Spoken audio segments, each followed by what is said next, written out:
I'm from Los Angeles, California.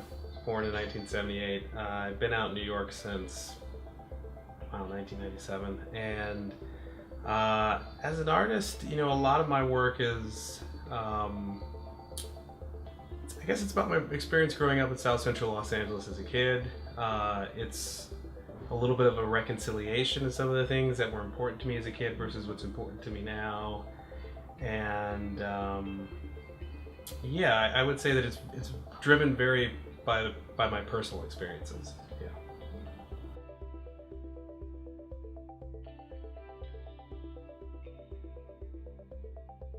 It is my voice, and it's a subtle voice. I think it's really sort of true to me in that sense that I am a pretty diplomatic kind of person, and so the work, I do try to bring some of that into the work so that either you can appreciate it on an aesthetic level or you can appreciate it on a historic level with this particular body.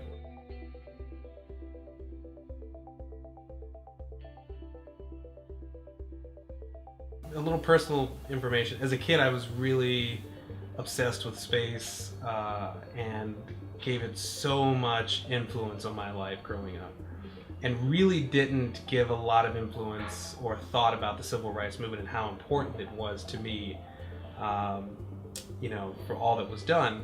And as I got older, I did more research, I started to really see that, man, civil rights movement was much more important in my life.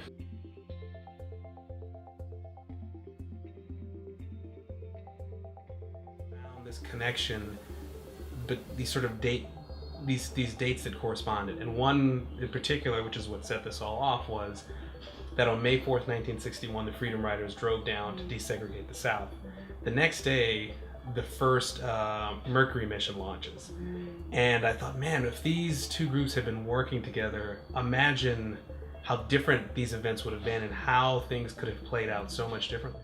So you've got, this is John Glenn, Gordo Cooper, Alan Shepard, and these individuals, the goal with this was to try to really physically make what I was, talking about. This is, Congressman Lewis, who is one of the prominent members of the Freedom Riders, and then all of these other individuals. And another aspect of the project is also to highlight the participation of women within these movements. I think that too often the contribution of women gets sort of lost, and if it is discussed, you talk about maybe, Rosa Parks, but so much of this stuff would not have happened if not for the participation of women. So what I'm doing is I'm borrowing these police placards, I'm giving those to the Mercury 7 astronauts, and I'm giving the helmets to the Freedom Riders, and I'm trying to, level it out. And that's kind of what these works are. These are the benedictions, and these actually were sort of everything the main catalyst that led me to the last body of work, which is about the Utopia.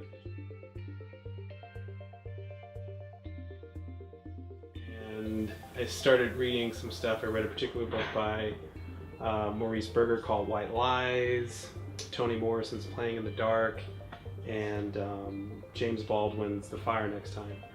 And those three texts really informed how I looked at the idea of utopias and whether or not a utopia is really a utopia or if it's a dystopia.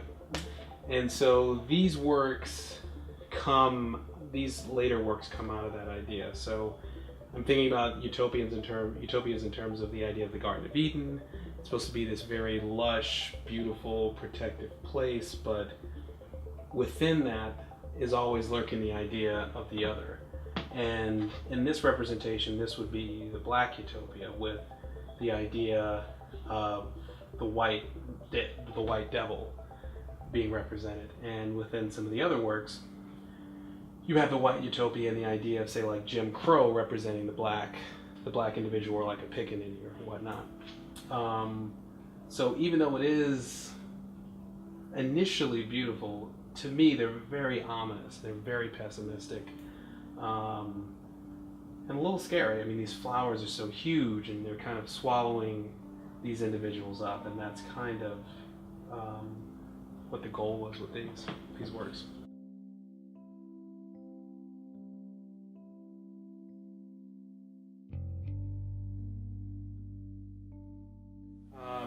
in terms of my legacy, I think that, I think my goal is to produce work that educates, informs, but also acts as entertainment. Like it's supposed to be visually pleasing.